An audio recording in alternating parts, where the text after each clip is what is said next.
That's a clown question, bro. Hi, what's up on you? So I'm gonna kick some dirt. He gets on base. Just a bit outside. I'm not the type of player that's going to be Johnny Hustle. If you don't want me to watch the ball, you can go get it out of the ocean. And welcome to Above Replacement Radio, where we're talking baseball kind of whenever. I'm your host, Chris Gianta. Over there on the other side of the screen is Daniel Curran. How you doing, Daniel? Chris, I've been waiting to hear those words for weeks now, and I'm so glad we finally get to say them. Above Replacement Radio. That is the new name of the show, and I'm very excited about it. I love it.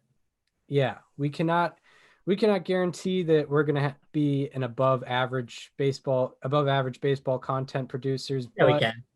But we can I'm saying it. But we can guarantee that we will be above the replacement level baseball content producers. That's exactly right. If you put in two other replacement college sophomores for baseball content, they would not be as good at us. No. And that we can guarantee. Yeah. I mean, hey, listen, it's not necessarily Hall of Fame. It's not necessarily above average, but we can guarantee you we are better than just the standard replacement level college sophomore. Yes. Both of us. Yeah. Yes, we are. And that's really what we're going for here. Like we want to provide for our team. We just want to put some numbers out there, show that we have at least been worth something. And that's our mission statement. Yeah, we're role guys, you know.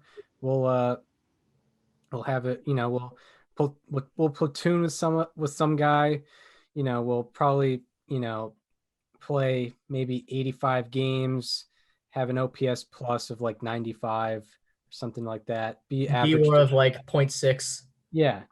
We're above replacement radio. That's what we're here to provide.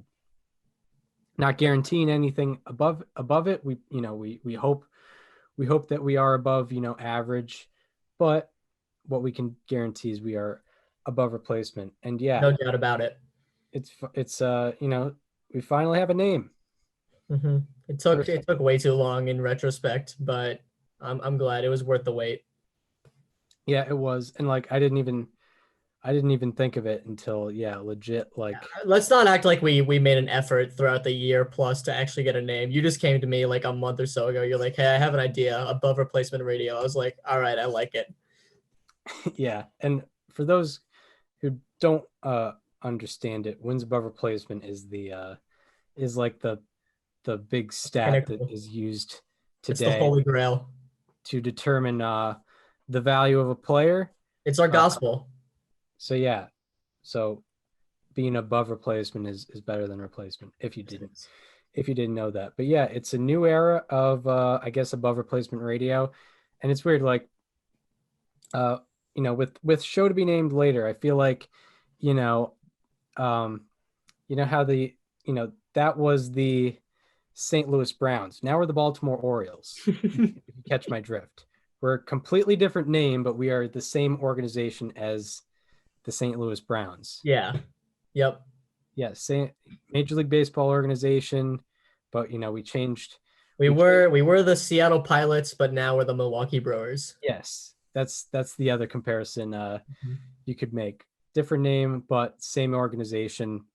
All our players from the show to be named later are coming over to Above Replacement Radio. Exactly. So, same team, same two hosts, same statistical breakdowns of everything, and same takes. Yes, same takes.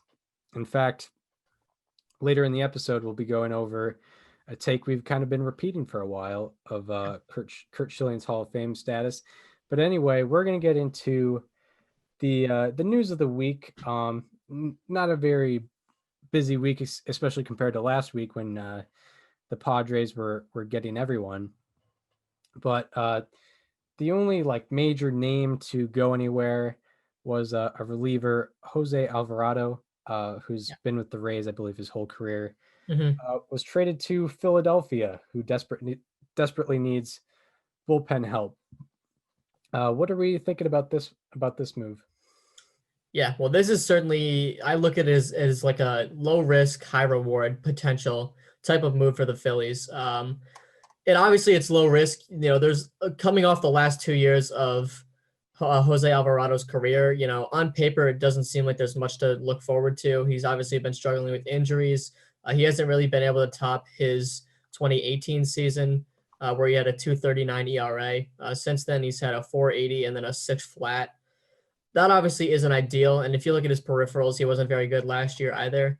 But I think there's reason to believe that there's something left in the tank with him. I mean, he's still a pretty young player. I would guess he's probably like 25, 26 years old. So, this is not by any means a bad move for Philadelphia. And yeah, he's going into his age 26 season last year. He has some of the best strikeout numbers among any reliever. I mean, he has a career 10.9 Ks per nine in 132.2 innings pitched. His walk numbers could use some work, certainly. But overall, he's going to Philadelphia, a team that desperately needs bullpen help. And what were your thoughts on this? I think I'm pretty optimistic about this for Philadelphia's side. I'm trying to see his injury history, which could be an issue. I mean, I feel like the thing to worry about most is his health, because I mean, if he's healthy, and what we see by the numbers is when he's healthy, he's a very, very valuable reliever. Especially, 2018 is his Chris, I have some unfortunate news. What is that news? He is 2-15 in his career. Well, all right. Moving on.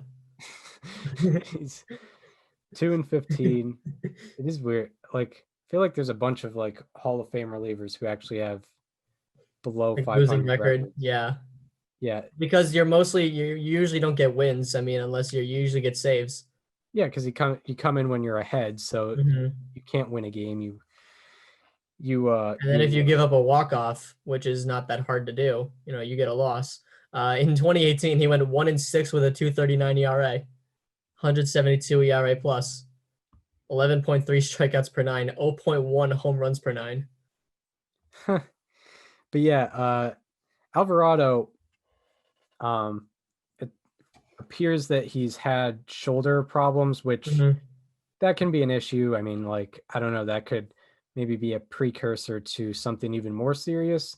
But I mean, I can't imagine the Phillies gave up that much. But yeah, 2018 was his banner year. That's where he pitched 64 innings, had a 2.39 ERA, a 2.27 FIP, a strikeout to walk ratio of almost 3. And yeah, only one home run allowed in 64 innings. I know this is a really like tough thing to back up because it is such a small sample size, but up until his last outing in 2020, where he went 0.2 innings pitched with 4 earned runs, his ERA was 2.16. It just went up a lot in his last outing before he got hurt on after August 14th. He had a 2.16 ERA. Through the first 8 appearances of his season, of which he had 9. That's 8 1/3 innings pitched, 3 runs, 2 earned, 4 walks, and 11 strikeouts. So if you really look deep into his brief 2020 campaign, it was really only one bad outing that really pushed his ERA to where it turned out. So it's not really as bad as it looks. Yeah, and to compliment Alvarado even more, he doesn't give up a lot of home runs because he, even though he's a big strikeout guy, he's also a very big ground ball guy. He, in 2019 and 2020, he used his sinker over 75% of the time. And in his 2018 year, he used it 69.2% of the time. And he was getting ground balls at a very fine rate for a guy who's known for his strikeouts. 2018, he had 56.9% of batted balls were ground balls, and 2019, 50% of batted balls were ground balls. That's well above average. The MLB average for that is about 45%. So, I mean, you're getting a guy who definitely knows how to pitch, even when he's, even when he's not striking guys out, he's getting ground balls.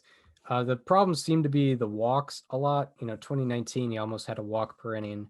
So, I mean, I guess that's the diagnosis for Alvarado. But I feel like if he is healthy, I think it should be a very good move for on Philadelphia's end. One thing that I would like to know is what exactly is going to be his role on this team? Is he going to be the closer? Is he going to be a setup man? Are they going to sign someone else?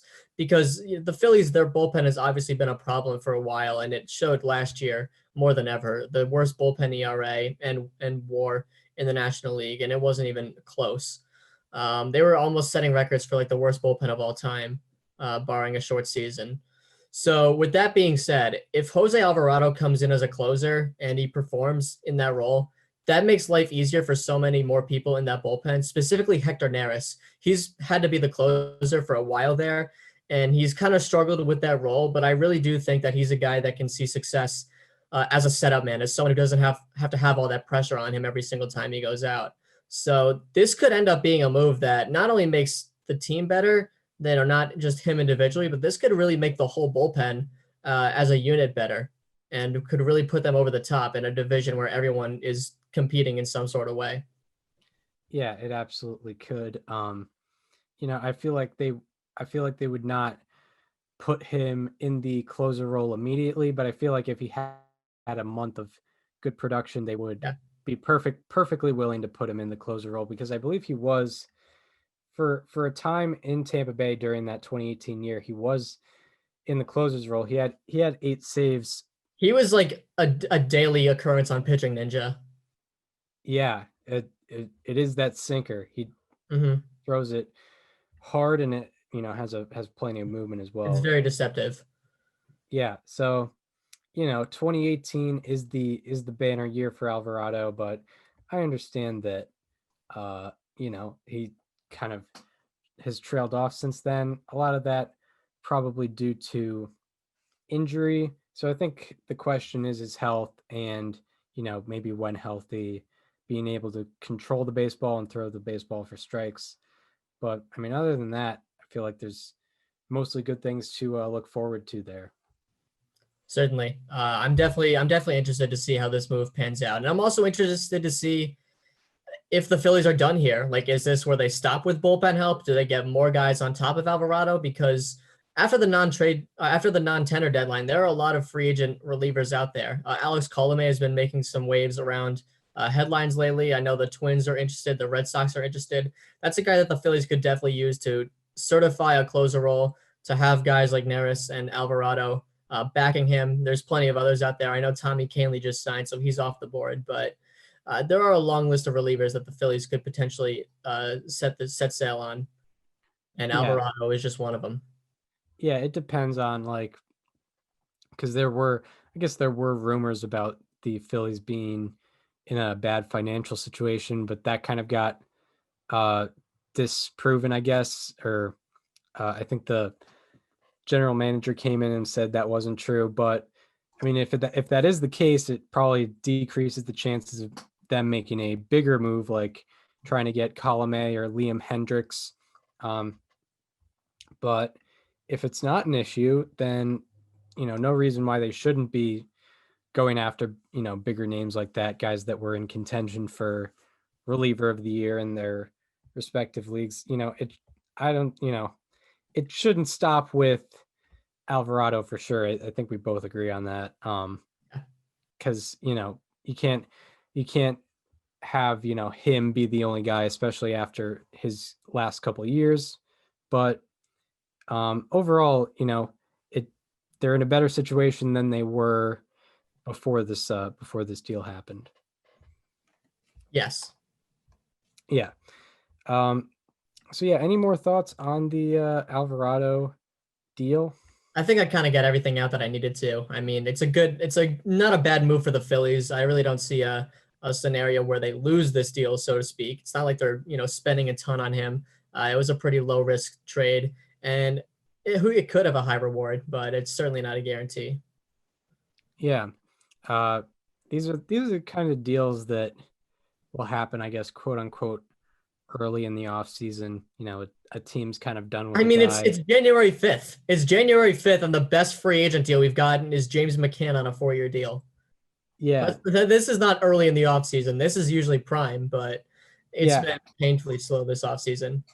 I mean, on a scale, it's early. If we're comparing it to 20 Even just last year, heading into 19 and 18. 18, because this is different than last year Yes. in terms of like circumstances. yeah, but like in terms of going into 18 and going into 19, I guess that was quote unquote early. People didn't know things were gonna take that long. I remember Bryce Harper literally signed on March 1st.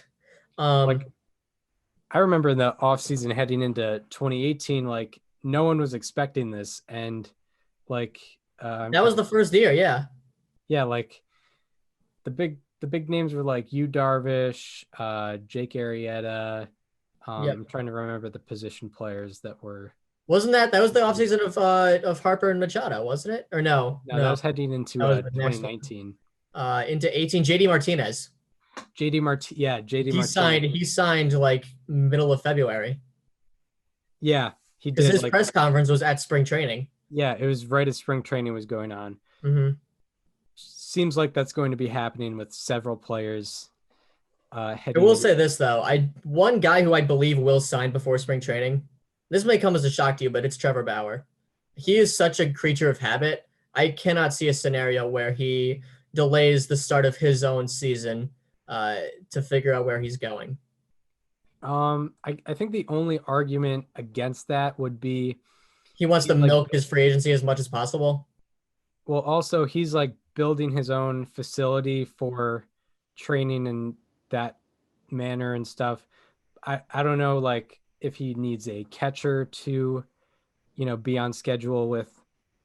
I mean, but if you need a catcher, like part of getting ready for your season is you're probably going to have you're going to have a new catcher next year, because even if you re-sign with the Reds, Curt Schilling just went to the Giants. So like learning the catcher that you're going to be with is part of that. So I still think that he signs before spring training.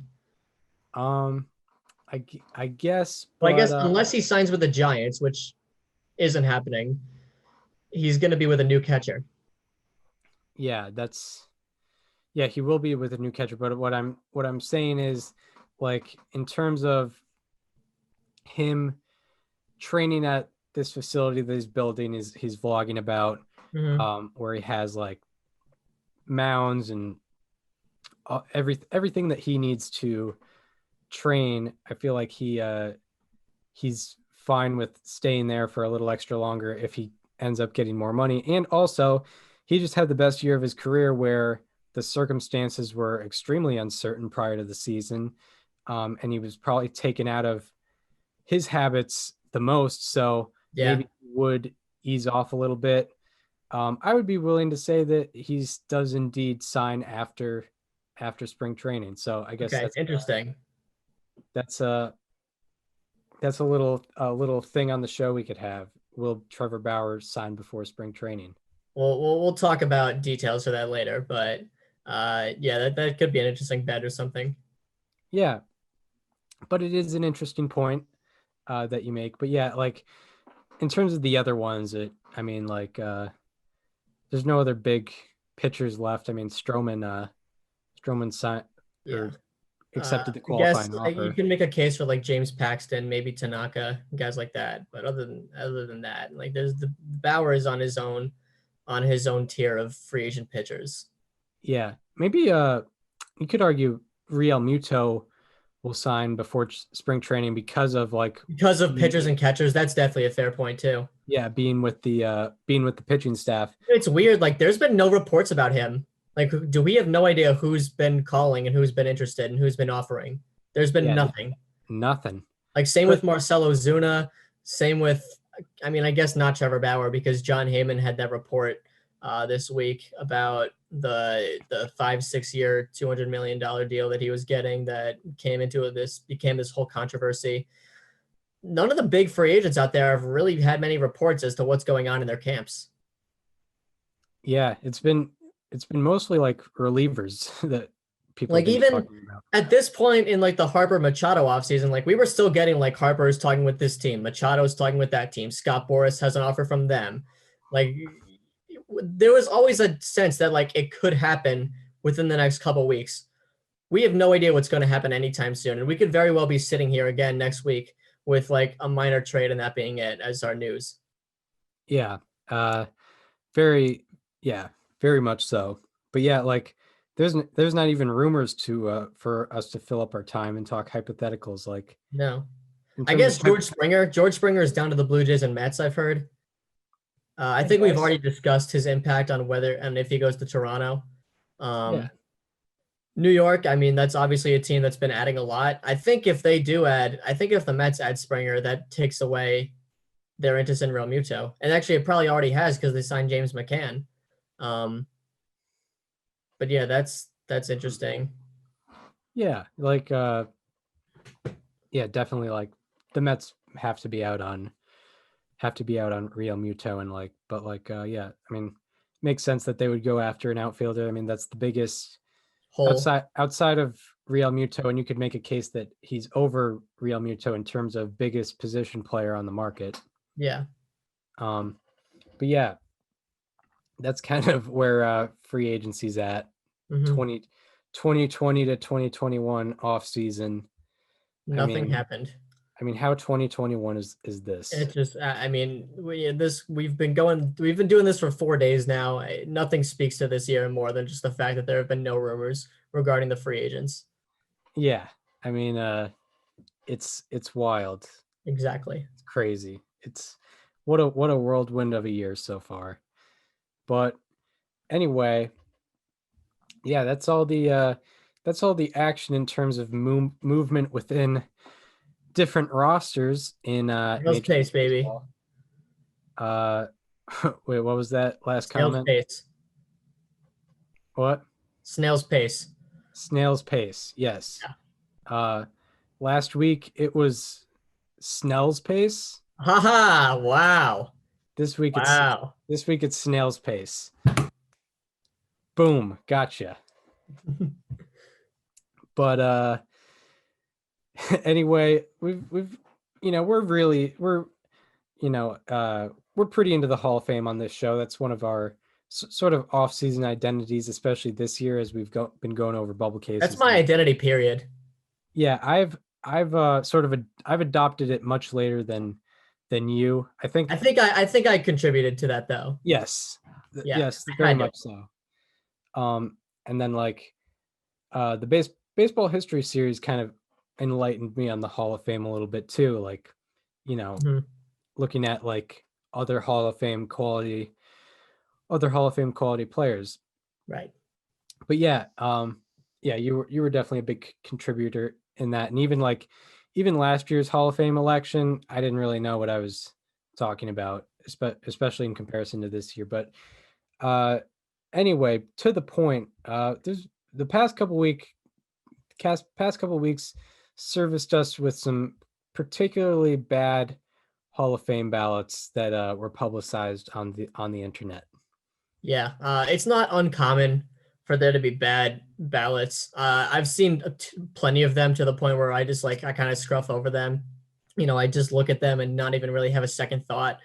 But then when they come out and make some ridiculous explanations, that's what gets under my skin. That's what really gets most baseball fans just angered at the fact that people like this are allowed to vote for the Hall of Fame. The first of which is Phil Rogers. He is a writer for Forbes. That's right, Forbes. Pretty big deal. He puts out this ballot on December 29th. There are 4 players checked off. They are Mark Burley, Scott Rowland, Curt Schilling, and Omar Vizquel. And we've done bubble cases on 2 of these individuals. We're doing another one today, and then later on we're going to do Omar Vizquel. But if you know us well enough, you probably know what our stances are on most of these people. I'm not voting for Burley this year, but I'm not opposed to seeing him on a ballot. Rowland, I'm adamant about. Schilling, you'll see. And then Vizquel, I've explained many, many times. Omar Vizquel has obviously gotten himself in a bit of trouble this offseason. And whether or not you want to take it seriously right now or not, at this point, it is only allegations and it could end up blowing over in the end. Who knows? Because, there were things about Barry Bonds. There were things about Andrew Jones as well. And I believe that most of those charges, if not all of them, were dropped. But right now, Omar Vizquel is dealing with some allegations against him in his personal life that obviously, if these end up being true, say goodbye to his chances. Like he should have been a lock after last year, getting 52%. It's all gone. Now, with that being said, someone asked him, why vote for Omar Vizquel because of these allegations. And I haven't seen reports of this, but I've seen a lot of tweets saying that he actually admitted to some of this stuff. I don't know how much truth there is to that because I've looked into it. I haven't really found much of that. But with that being said, he quote tweeted it, one of the people challenging him, and said, "I'll admit I was taken aback by the allegations, having long respected Vizquel. I consider dropping him, but try to keep my focus in voting to play on the field. That's hard enough to judge. PEDs impact play on the field, so they're different in my eyes." So essentially what he's saying is that domestic violence is okay, but if you take steroids, no, that's a big no-no. That's not allowed, which is some of the most spineless, just disgusting things I've ever seen. It's incredibly vile. Actions speak louder than words, and we're talking about not only a federal crime, but just something that's a horrible thing to do. Like it's not even something that's joked about in ever. Like I know that jokes are in society becoming more what's the word I'm looking for, Chris? Like barriered, so to speak.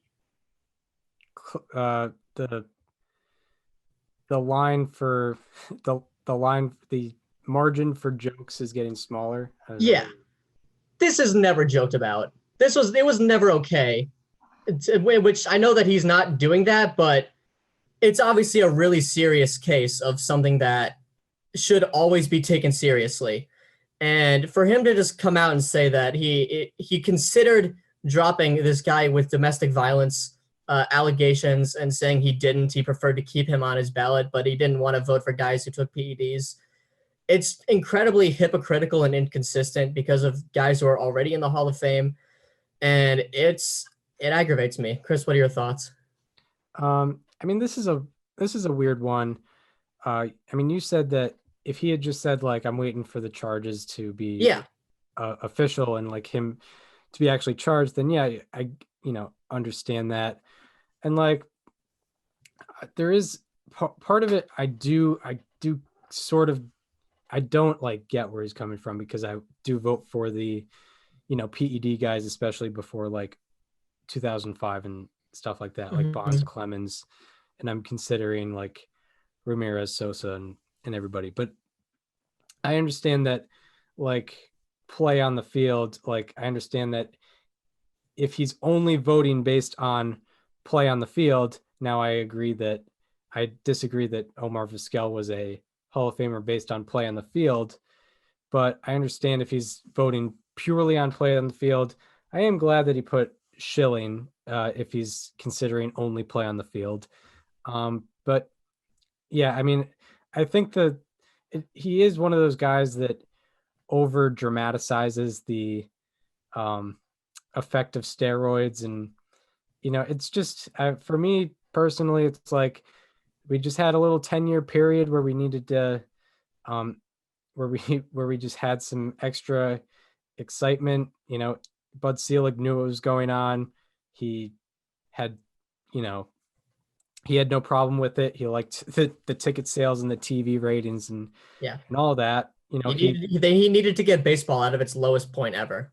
Yeah, he let it happen, and I feel like everyone knew about steroids in the 90s, early 2000s. Like Arnold Schwarzenegger was the biggest TV star in like the 1980s. Everyone knew about steroids and what was going on there. So Bud Selig could have enforced drug testing earlier. He didn't. Waited till steroids. It wasn't as big of a deal that people were setting these records and things like that. And then he eventually put in some regulations, but yeah, I mean, I just don't see steroids in like the late 90s, early 2000s the same way as a lot of people do, especially Steve Rogers or Phil Rogers. Phil Rogers, yes. Phil Rogers. Steve Rogers was a pitcher for the Expos, I think. Phil Rogers, but yeah, I mean, I'm not done with this guy, by the way, but go ahead. His quote tweets, he's definitely. He didn't do himself any favors. definitely over dramatizes steroids and the effect, like the integrity. Like I don't understand saying someone doesn't have integrity because they used performance enhancing drugs while they were legal. Mhm. It's I don't understand that. Also, I don't understand just like why he doesn't bring that same energy for domestic violence. Like that's very clearly a worse thing to have against you than PEDs when they were legal, even when they were illegal. Like I would vote for Alex Rodriguez over Omar Vizquel if we were just looking at character, which is crazy to say, but I mean, if we're talking PED use versus literal domestic violence, it shouldn't be that hard. Yeah, and he like when he says he considered dropping him, he's acknowledging that, hey, these domestic assault charges, like, you know, he was taken aback by them. He admitted it, but he was like, yeah, but you know, I look at play on the field.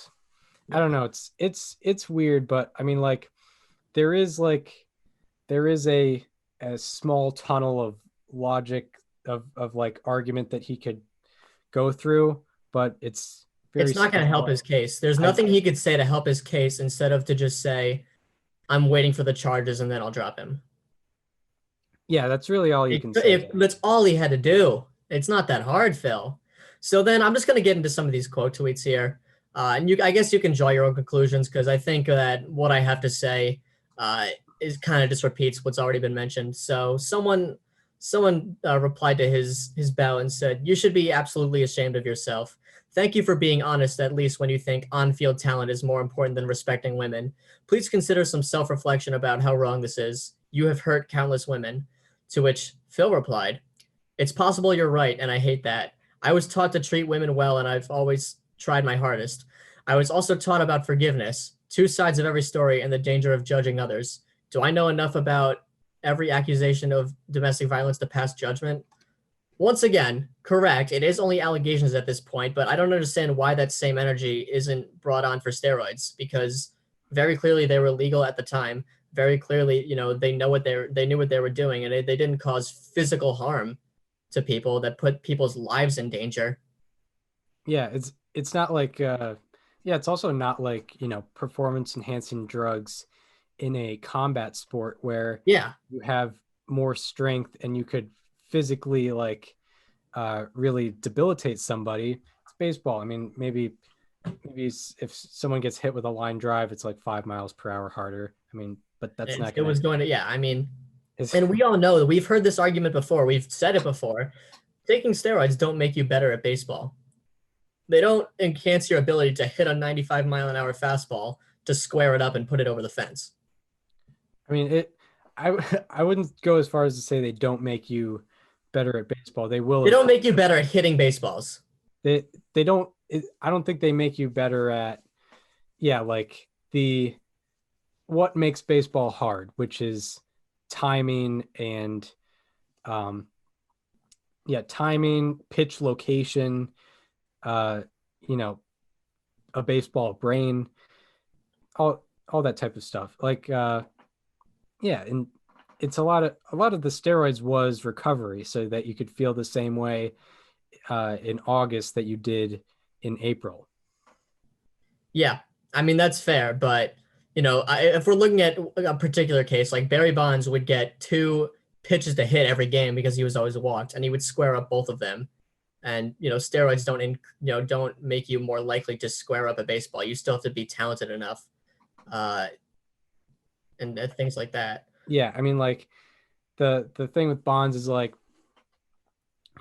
yeah, he definitely needed the baseball brain and the skill to get to the baseball and time it up as well as he did. And maybe, you know, the recovery aspect of steroids helped his ability to hone those skills. It's just like the ball probably went about 30 feet or 25 feet further. I mean, is there any way to distinctly say how much further it went because of steroids?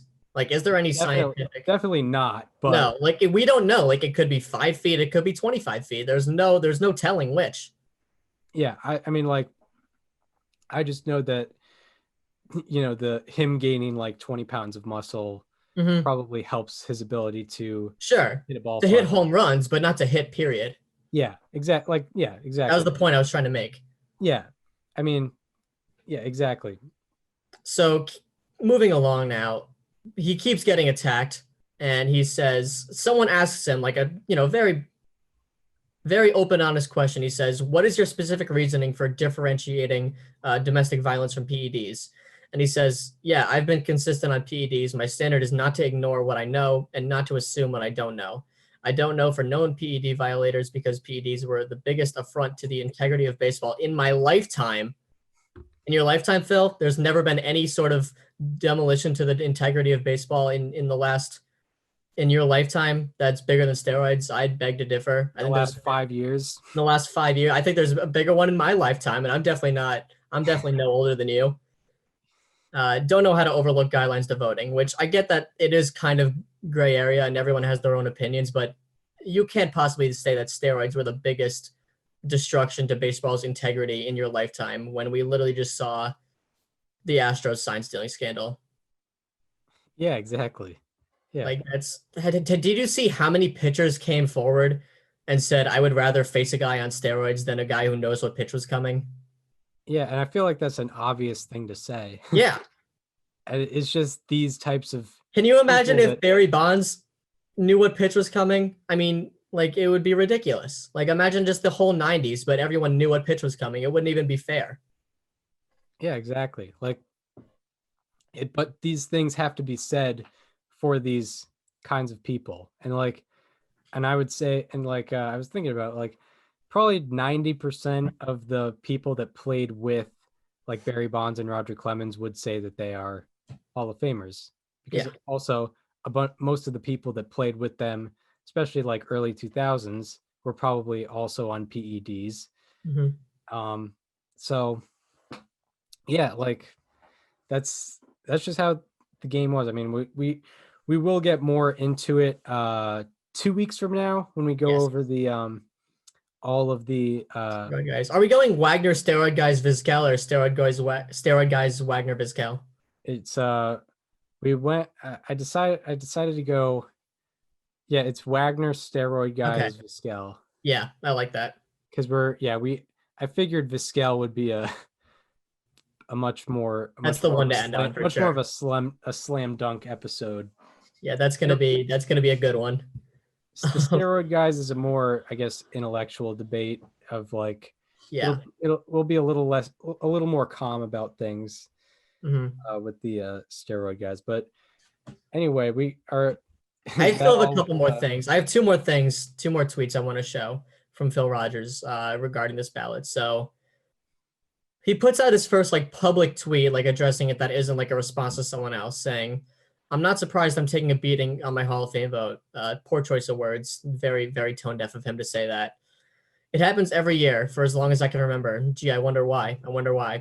Here's the thing. Life is complex. It's all shades of gray, rarely black or white. Evaluations are complex. Go ahead. Disagree. Love the passion." Domestic violence isn't a gray area. Like there shouldn't be any sort of confusion about that. Like it's domestic violence. I don't even need to say more. Yeah, and like he sort of in a way dismissed it. And yeah, by the way, I mean, maybe I don't know, maybe it's in poor taste, but domestic violence is more illegal than steroids were before 2005. But it's more legal than steroids ever were. Than steroids ever were. You actually go to jail for domestic violence. PEDs, you hit a ball farther, you throw a ball faster. Come on. So last thing, this kind of puts it more on the field, which is of course what he was going for the whole time. He says, "As for my vote for Omar Vizquel, I like metrics like wins above replacement, but they aren't everything. My leaning favors shortstops on great teams. I voted for Dave Concepcion when I could, and he was one of the many who championed Alan Trammell's Hall of Fame case. Shortstops are huge in winning." And to that I say, unless you go somewhere in free agency, which Omar Vizquel did not do when he was on the Indians, you can't control what team you're on. You can't control how good your team is if you're one person. It doesn't matter who you are. Omar Vizquel happened to be on an Indians team that was really good. And listen, we went over the 97 Indians. They were awesome. And, they didn't win the World Series, but they were very close. And they, if they were to have won it, no one's seeing it as a fluke. But if you're going to compare any team Omar Vizquel ever played for to the teams that Dave Concepcion played for, the 75, the 76 Reds. We're going to go over them on the Johnny Bench episode this week. It is not even close. It's not even close. We're talking about the Big Red Machine, a team that won back-to-back World Series, the team that won 108 games in a regular season versus the Indians who never got more than 100 in a season. Granted, it was a 144 game season, but they never won a World Series. Like, if we're talking about shortstops and winning, Omar Vizquel never won a World Series. Dave Concepcion won 2. And if you're going to compare shortstops based on teams and you're going to compare those two, it's not a fair comparison at all. Yeah, I don't like that logic anyway, but it still doesn't make sense. Yeah, the Reds pennants, they won the pennant in 70, 72. They won the NL West in 73. They won the World Series in 75 and won the World Series in 76. Like that's I believe 4 pennants in 7 years. The Indians won 2 pennants. 2 pennants in Vizquel's career, which Vizquel had, I think, 11 years with over 10 years with the Indians. Yeah.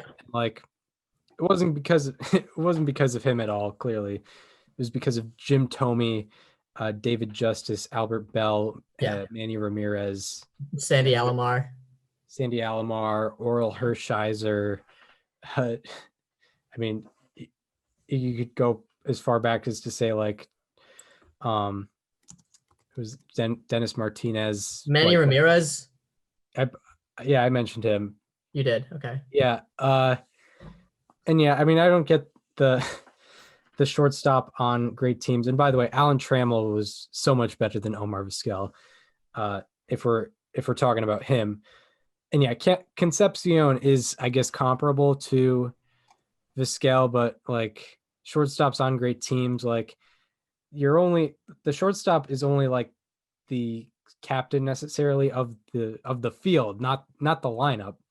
They're only like in the lineup, they're just another guy. On the field, I understand that it's different, but it's weird. But do we want to get into David Skretta? Yes. So this is a guy who is a Kansas City-based sports writer for the Associated Press. He covers the Chiefs and the Royals. By the way, don't you think it's a little weird? I know that this is kind of being picky, and I definitely could be wrong here, but like the BBWAA allows guys who cover more than just baseball. Like, I feel like it should be like strictly you're a baseball guy. Oh yeah, literally. The Vizquel, the guy who voted Vizquel and not Schilling, his Twitter name is Joe McDonald Hockey. Yeah. It's very, crazy. very weird. Yeah.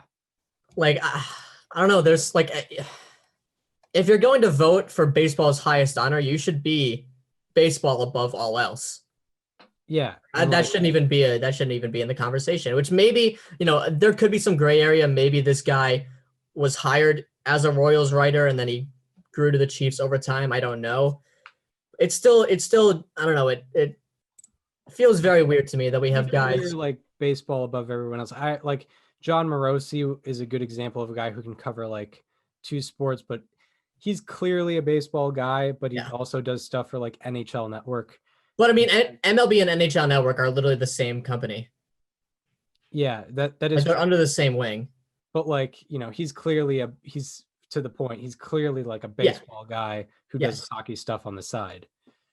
Exactly. Like this guy Joe McDonald, he's a Boston-based guy. He is. He's a Bruins guy, right? He's more of a Bruins guy than a Red Sox guy, and that's. Has he ever really been a Red Sox guy? I think he did. I think he does sort of cover the Red Sox, but he's more heavily into the Bruins.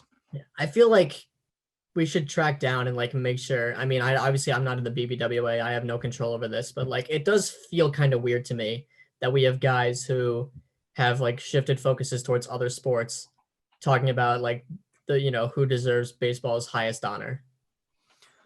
Yeah, and like there are countless of those situations. I feel like there's almost as many Even like Tony Maz, another Boston guy, like he gets a vote every year. So does like Dan Shaughnessy. I mean, Dan Shaughnessy's a Red Sox guy. I forget that. Tony Maz, I would say, is a baseball guy too, because Mhm. Red Sox beat reporter.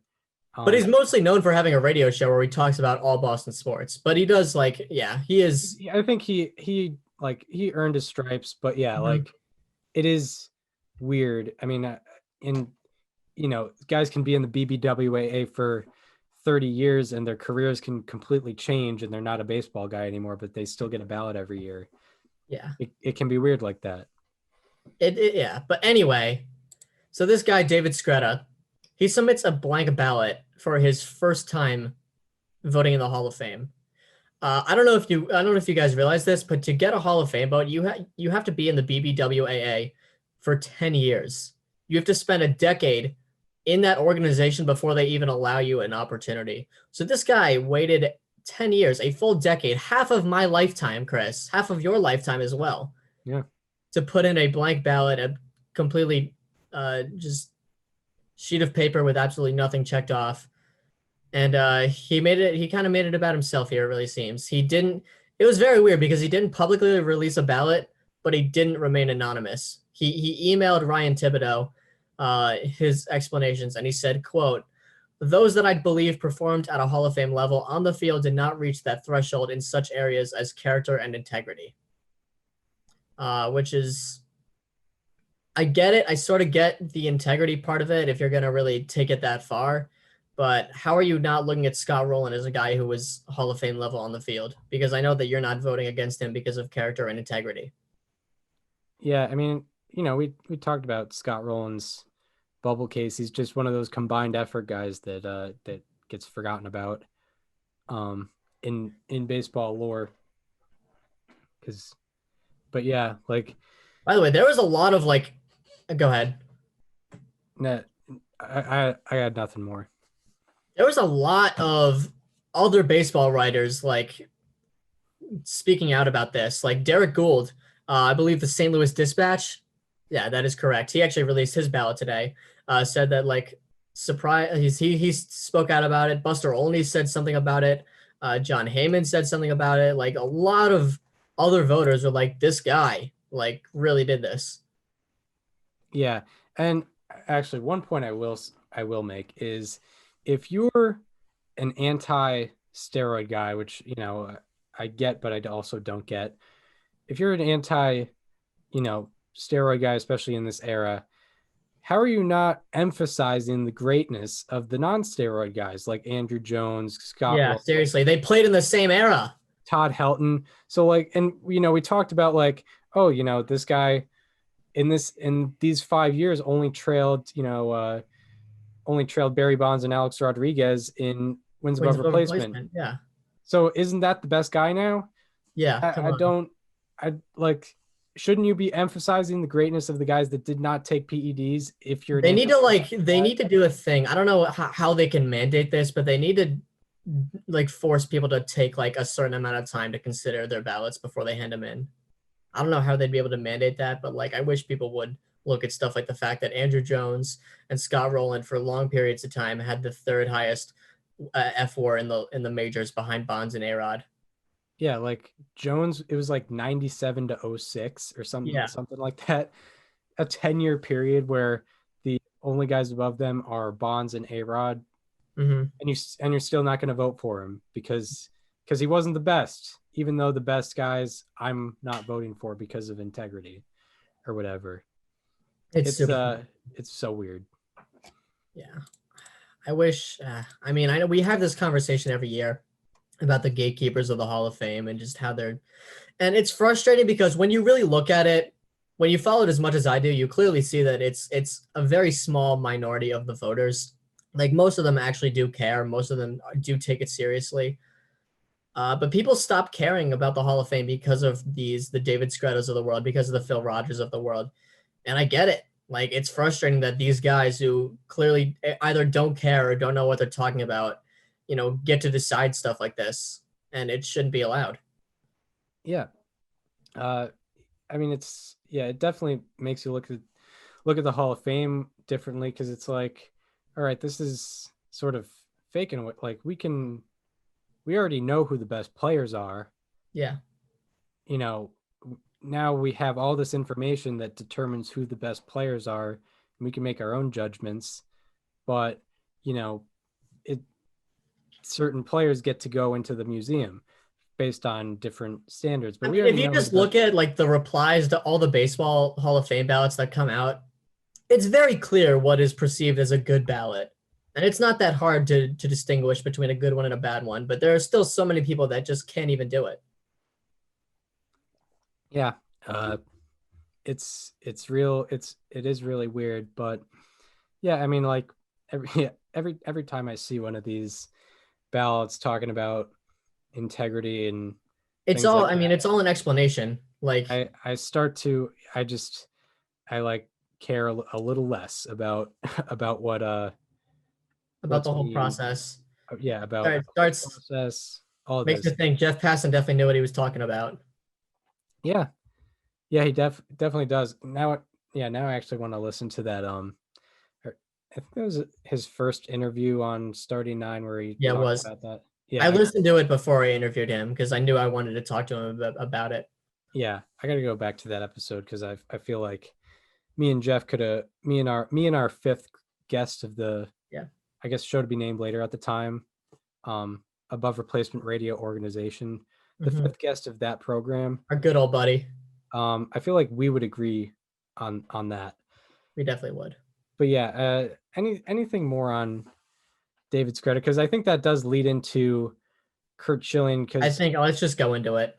because like I actually like was looking at Curt Schilling and his character, and I'm actually a little more mad that he's not in now, based on what I've been looking at. But anyway, We'll discuss because there's fair points to be made on both sides.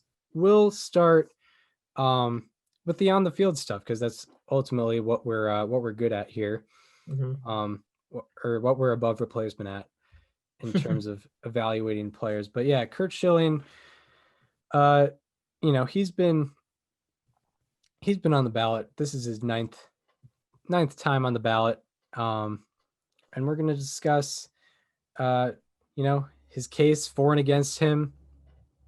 There's really not a lot to go against him based off on the field things, but we'll get into that. So Curt Schilling, he's on his ninth ballot. He started at 38.8% in 2013. He was on a good track record. John Smoltz and Tom Glavine got in first ballot. I don't see why Curt Schilling doesn't get in first ballot, but I guess he just didn't have the win numbers and the well, we looked at this very differently in 2013. 2013. Yeah, it's very weird because it is relatively recent. It's 8 years ago, but even still, like, baseball players were evaluated much differently. Like, sabermetrics were kind of like, it was just Brian Kenny who was in on it, and that was it. Yeah, I guess that is true.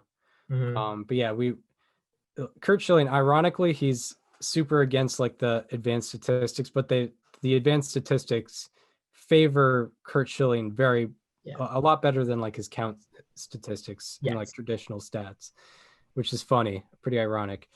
But yeah, Schilling started at 38.8% in 2013. He had drops in 2014 and 2017, likely due to some bombshell things he said on the internet, which rubbed people the wrong way. And he has gone from 45.0% to 70.0% from 2017 to 2020. And so far in 2021, on 122 known ballots, is at 72.1%. So it wouldn't be a surprise if he did or didn't get into the Hall of Fame this year. Mm-hmm. But yeah, he definitely had drops because of things that he was saying. But anyway, we look at the also we have to get into the on the field stuff, because I do see people on Twitter say, like, I don't even know if he's a Hall of Famer without the things he said. And I feel like that's just a ridiculous statement, but we got to It get is. into it. Like Curt Schilling, the caliber of pitcher that he could be, he's a nominee for like a history episode. That's how great he was. Mhm. Schilling had 79.5 B WAR, 80.5 pitcher B WAR. So if you take out any of the hitting, he had 80.5 pitcher B WAR, 79.8 F WAR, 48.6 peak WAR, which is 1.4 below average for Hall of Fame starting pitchers, although his overall wins above replacement is above average for Hall of Fame starting pitchers. That's for Hall of Fame starting pitchers, not just any starting pitchers.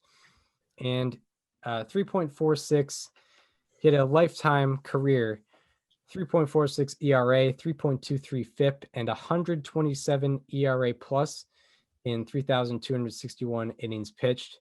That 127 ERA plus says that he was 27% above a league average in terms of run prevention during his career, throughout his entire career. And he has a 216 and 146 lifetime record. And he also has 3,116 career strikeouts, which might be top 15 all time. He also has a 2.23 lifetime ERA in the playoffs in 133 and a third innings pitched. He's like the first guy that we're talking about where his playoff performance impacts his Yes, Hall of Fame case significantly. significantly. One of the best big game pitchers of all time. You In could probably fact, make the case that he is the best. yeah, definitely. He in fact he won the 1993 NLCS MVP, and he was a 2001 World Series co-MVP, and he was also a 3-time World Series champion. And for some context on Curt Schilling this year, if Schilling does not get in this year, he will be the first to miss the Hall of Fame the year after getting 70% of the vote, which he did last year, since Jim Bunning from 1988 to 1989. So it would be the first time in over 30 years that that this would not happen. But yeah, what do we see from the on the field stuff? I think, I mean, it goes without saying. You're looking at a history episode. Yeah, exactly. Like there's how about that's that we're going to be talking about, but Yes.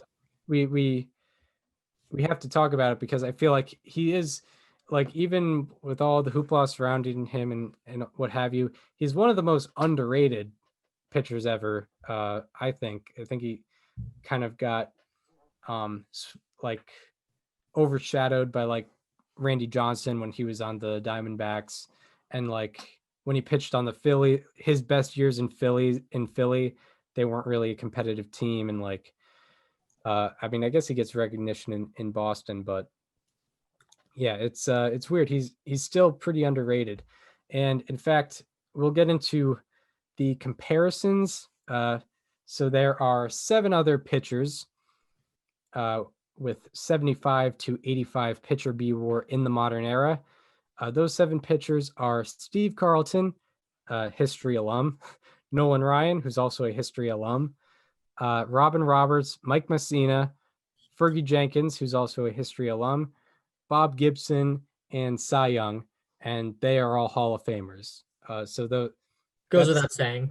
That's not even like at like pitchers with at least a certain B WAR. That's like a range of where Curt Schilling is in the middle of that range. That's the company that he's in. And there are 5 other retired pitchers with an ERA plus of 125 to 130 in 2,700 to 3,700 innings pitched in the live ball era.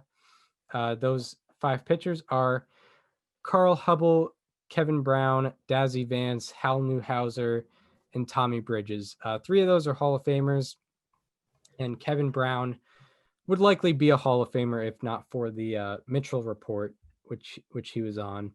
But he did have Hall of Fame numbers. But yeah, in terms of the case on the field with Curt Schilling, there's really not much, I guess you could say, in our opinions. If you're a small hall person, Curt Schilling might not make the cut. If you think, he wasn't like a top 3 pitcher of his era, which I guess he wasn't because of Randy Johnson. Clemens, You Johnson. could say he wasn't even. You could feasibly say he was not even the best pitcher on his own team, and that's not even. You can't even blame him. Yeah, that's you. Yeah, you can't blame him. He was behind one of the best pitchers of all time. Yeah. But yeah, like he was behind like Clemens, Maddox, Johnson, and Pedro were all like better than him during his era. So if you're a small hall person, I guess Schilling might not make the cut. He wasn't like top 3 of his era, I guess you could say. And if you're into career wins, there are 2 other pitchers with exactly 216 career wins, and those guys are not Hall of Famers. So Curt Schilling was not winning the ball games. So I guess that would be the case against he him. and Jacob deGrom. They don't win the games. Yeah.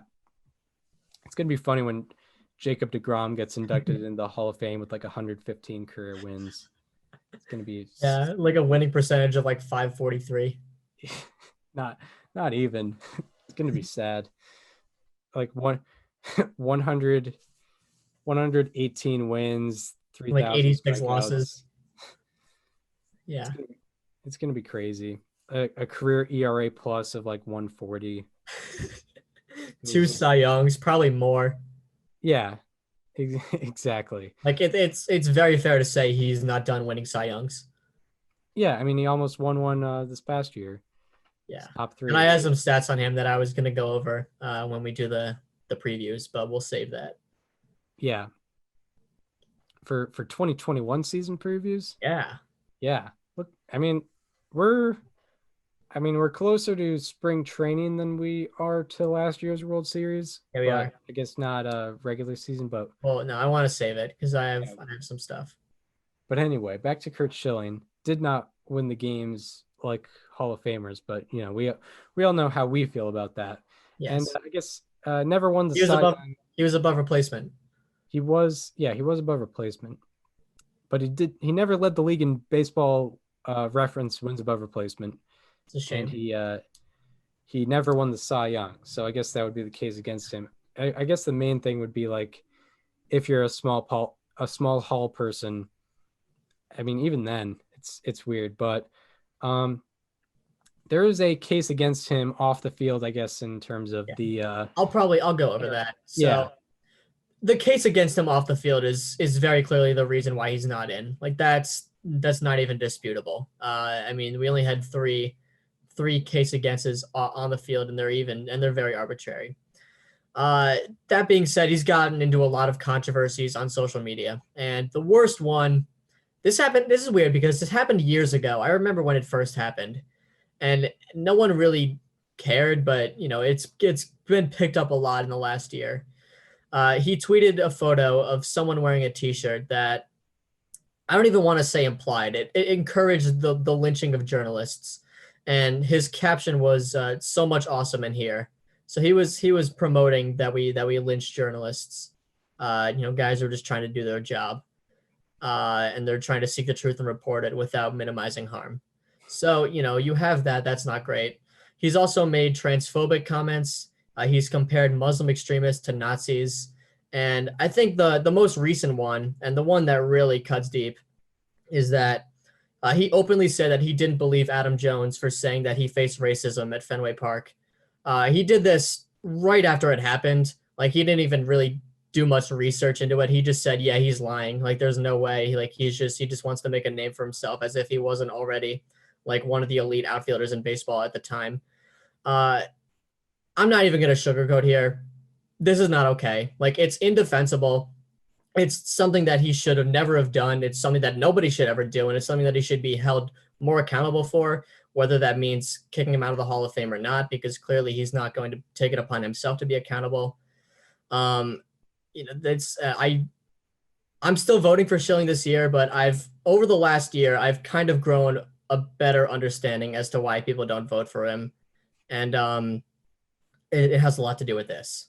This goes beyond his politics, because that's what a lot of people tend to point to, Is it's because of who he supports and who he voted for or whatever. And this all just, it goes beyond it. Like, I don't even think that can be really disputed. Like, this is just a matter of being a good person. And in these senses, he's not doing himself any favors. Yeah, he's very off the cuff, and he's not, like, definitely online, not If social nice. media never existed, he would be in by now. Or if he just deleted his Twitter.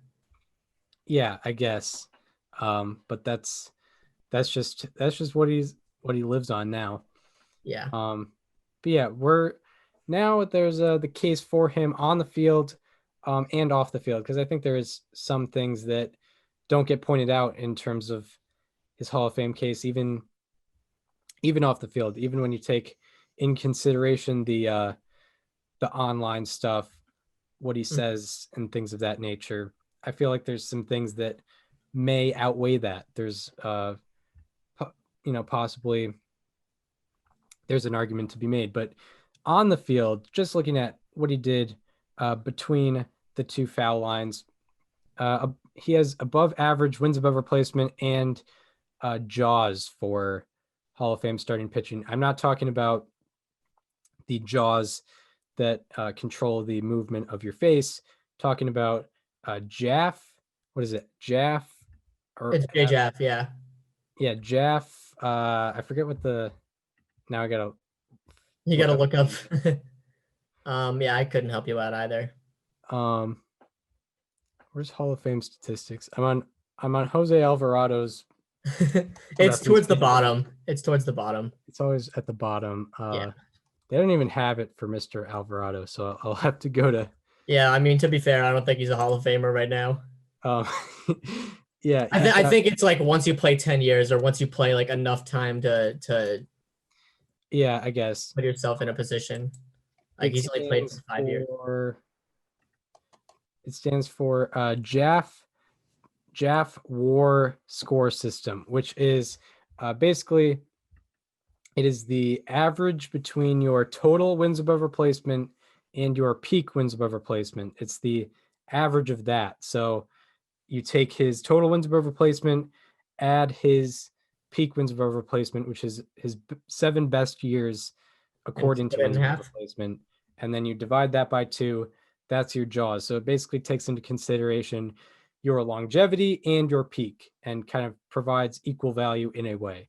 So his jaws is above average for Hall of Fame starting pitchers. We haven't acknowledged jaws yet, but it's a quality metric. I like it. And it's made by a cool guy. Yeah, Jay Jaff. Shout out to Jay Jaff of Fangraphs. Jay Jaff of Fangraphs. Yeah. But yeah, also on the field from 1997 to 2004, here are the pitcher B-WAR rankings. So number 1 is Pedro Martinez. Number 2 is Randy Johnson. Number 3 is Curt Schilling. That's Curt Schilling right there. Number 4 is Roger Clemens. Number 5 is Mike Messina. Number 6 is Kevin Brown. And number 7 is Greg Maddux. So he was behind, some heavy hitters, but he was also ahead of some heavy hitters. And he was also third in F4 from 1997 to 2004, behind Martinez and Johnson. And he was also ahead of Clemens, Messina, Brown, and Maddux in different orders. So third in B-WAR and F4 between 1997 and 2004. That's an 8-year span where he was the 3rd best pitcher in baseball. Schilling also had 4 top 5 Cy Young finishes. He also finished top 5 in innings pitched 5 times, finished top 5 in strikeouts 8 times.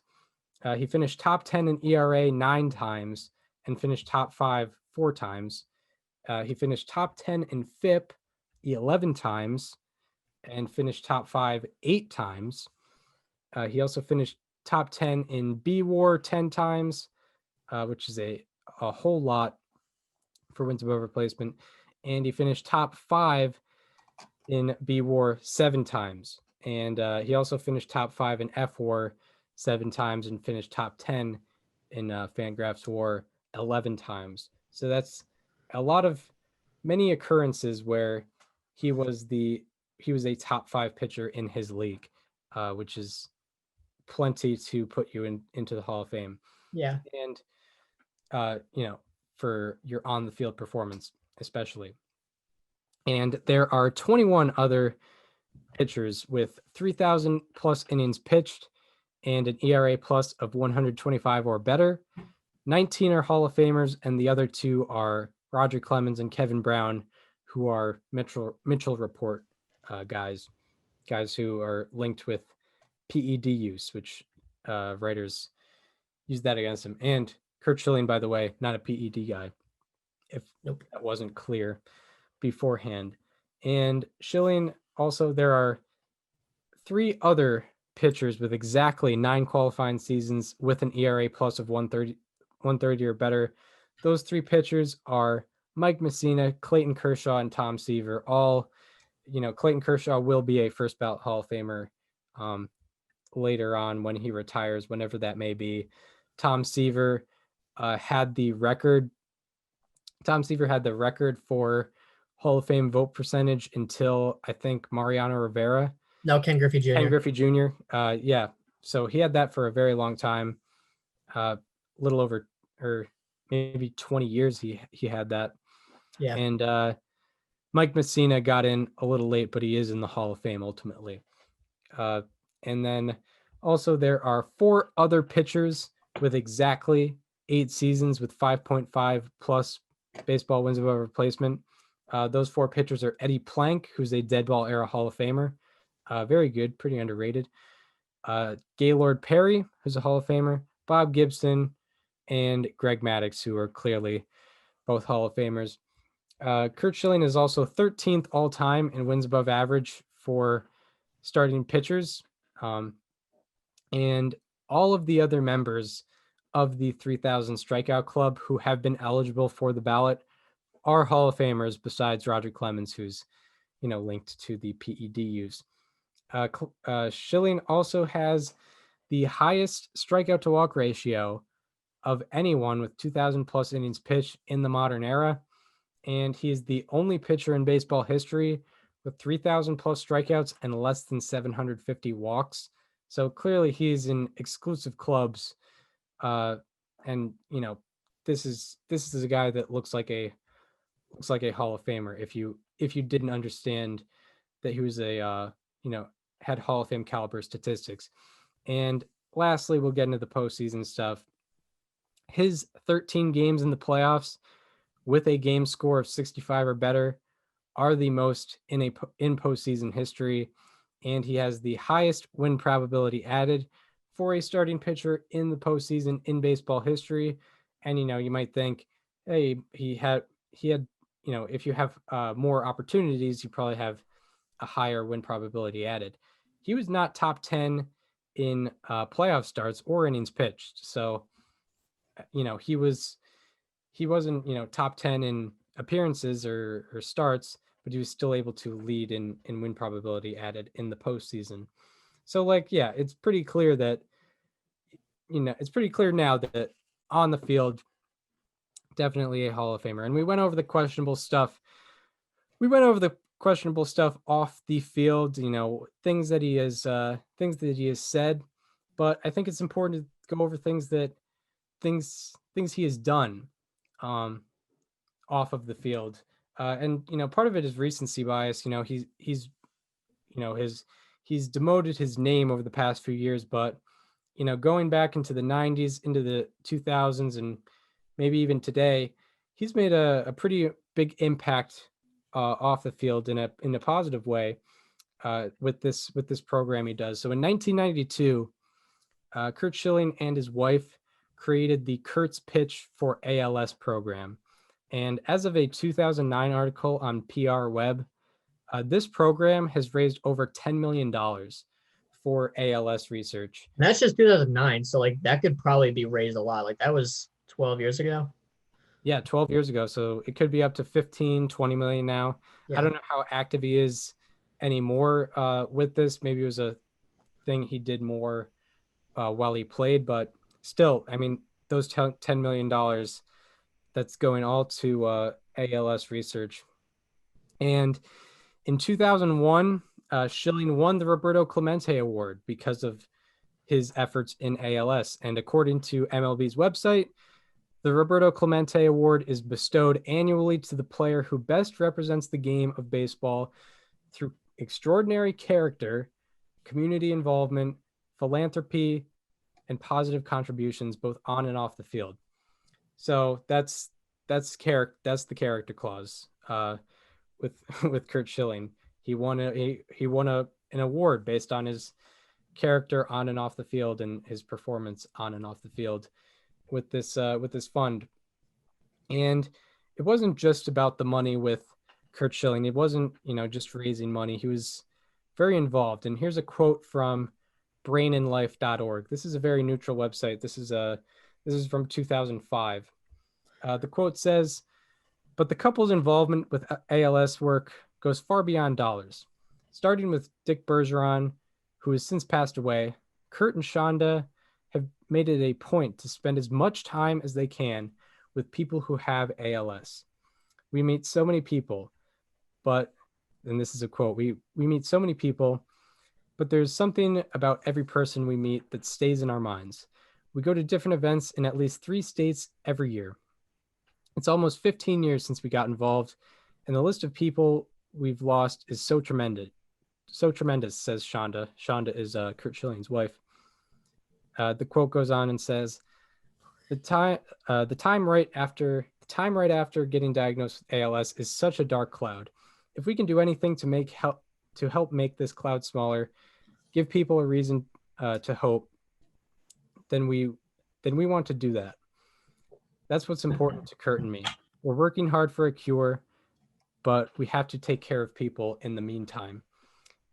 So you heard that quote from Shonda Schilling, who is Curt Schilling's wife. And another quote, this time from PR Web on Curt Schilling's contribution with his ALS program. It says, quote, "The Schillings, who have raised more than $10 million for the association through their Curt's Pitch for ALS, Covering All the Bases, Say It With Flowers, and numerous other fundraisers, remain steadfast in their dedication to curing ALS. The Schillings also have played a vital role in the association's advocacy efforts, including participating in Advocacy Day on Capitol Hill and testifying before Congress. The Schillings' outreach to Congress and the administration on behalf of people with ALS helped build support for ALS Registry Act, legislation signed into law in 2008 that will establish the first national ALS patient registry at the Centers for Disease Control and Prevention. The registry is expected to collect vital information about the disease that will significantly advance the fight to find a treatment and cure." And partly because of his testifying before Congress for this deadly disease and for the improved research on this deadly disease, Curt Schilling was inducted into a different Hall of Fame. This Hall of Fame being the ALS Association Hall of Fame. That was in 2009. So, I understand that his record on the internet is not great, but He doesn't win the games there either.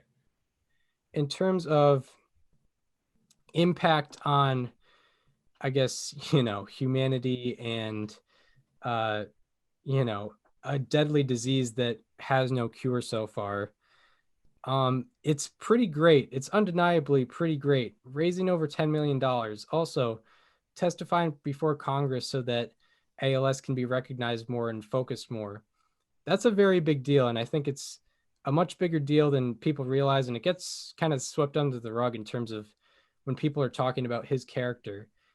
He's definitely said some things that are wrong, but, in terms of being an actual good person in the real world, I think he meets that mark based on what he's done with trying to cure, not him trying to cure the disease, but him making efforts to raise money for awareness and research for this disease. It's pretty remarkable, and I don't think it gets talked about enough. Yeah. I'm not going to act like what he puts online should just disappear, like off of his record because of this, but it is interesting how people will talk about Curt Schilling's character all the time and use it against him, but they never seem to bring up this. Like it doesn't seem to make waves ever. And anyone can say these horrible things online that Curt Schilling has said, and that doesn't make them a good person, obviously, but not everyone has a platform where they can promote something like that. And Curt Schilling is the one who does it for good. Yeah, and lots of people there's lots of guys who make a lot of money, but he used his platform, I guess during his time of playing and before this whole bad record on the internet. He made a good record for himself and used his platform properly in terms of raising money for ALS and testifying before Congress and making it. I'm trying to figure out the language. I'm trying to focus more on the language of it, but it was a very big deal on trying to see exactly what it said, but testifying before Congress so that vital information about the disease could be significantly advanced is the language of it. Yeah. It's a very big deal. I understand that words do mean a lot, but actions also mean a lot. They mean actions speak louder than words. Actions speak louder than words, and I can't say that Curt Schilling is a bad person. He's done too much on behalf of the research for ALS. He doesn't put himself in a public picture where he looks good. I think that's what you're looking to say. He doesn't help himself at all, and I guess he's somewhat more humble about the what he's done with ALS research, but it doesn't help him. Recency bias doesn't help him because he hasn't been as active with the ALS Research Foundation and things of that nature as of late. All we've seen him is just on Twitter and stuff like that. But it makes things like this get swept under the rug. And yeah, I think when we look at character, that should be heavily considered. I think it should be considered more than what he says online. Not saying that what he says online doesn't mean anything, but I think it should be considered more because of these very stout actions. It should be considered, period. Yeah. Like it's not considered, period, because when you talk about Curt Schilling's character, it's all in negative connotation. Yeah, exactly. Yeah, exactly. Like I was reading there's a guy that I like his work, Joe Posnanski, who left him off the ballot this year, and he was talking about how like he's done nothing but he's extremely vindictive and divisive online, which I can't entirely disagree with, but in terms of character, this is we should be focusing more on the bigger picture of life and what it is, not just what he does online, because what he's done in the real world is actually very good. And he hasn't in the real, I know that online sort of means something, but he hasn't been like actively bad in the real world, mostly just on the internet. Exactly. But yeah, that's Curt Schilling. It's a lot more abstract. I know that Curt Schilling is your passion project. That was the one that you had the big advocacy for last year. I had the same thing with Larry Walker, and next year I think I'm gonna move on to Billy Wagner. All right, I've been very, very passionate about Billy Wagner recently. I've done a lot of digging on him, and I know that you didn't vote for him last year, so I'm curious to see if I can change your mind next week. Yeah, I mean, I definitely didn't. I definitely didn't know what I was doing last year. That's okay. I've considered him. I could go either way on Wagner. I will say that. All right. Well, I got next week to make my sales pitch. So yeah, that in the prep sheet I will do. I guess I'll do case against, and you will do case for. That's right. But I also did read the ballot reveal on thefansmagazine.com on Daniel's deep dives, and took note of what was in the case for him. But yeah, Billy Wagner is what we're going to be talking about next week. But yeah, Curt Schilling, the Curt Schilling Hall of Fame case, it's much more abstract. Normally you don't have to talk about, we never had to talk about Mark Burley's Twitter or Mark Burley's foundations or anything. We just looked at what he was doing on the field. Yeah. This one is a hard one because he's clearly earned it on the field, especially in our eyes. It's just, what do you weigh more in terms of, letting him get a plaque in Cooperstown? But yeah, I guess that closes the book on the first episode as Above Replacement Radio. Wow. Now I gotta get used to plugging the show as under our different name. But yeah, if you enjoyed the episode, if you were listening on Apple Podcasts or Spotify, want to watch the videos with us, go to our YouTube channel. It is called Above Replacement Radio. It is called. I was ready for you to say SDBNL podcast too, like it was just in my mind. Yeah, it is called Above Replacement Radio. We also have all our Hall of Fame breakdowns. If you just want to watch those, that's in a playlist. If you want to check out the baseball history series, that is all chronologically in there. Also, if you want to follow us on social media, follow me on Twitter at Chris_Giant, follow Daniel on Twitter and Instagram at Daniel_Curran, and follow the show Instagram at Above Replacement Radio. When you changed it, I was surprised we were able to fit all those characters in. Oh, Instagram doesn't have a limit. Oh, that's pretty cool. No, it was just a matter of if it was taken or not, and I would have been shocked if there was another Instagram user named Above Replacement Radio. Yeah, and very disappointed because then I guess we would have an issue there. We could just do like underscores and dots, but that's not fun. Yeah. But anyway, we hope you enjoyed our MLB News / Hall of Fame breakdown episode of the week. And we hope to see you on Thursday, where we're talking Johnny Bench, and on Friday, where we are talking the 2011 Cardinals. See you then.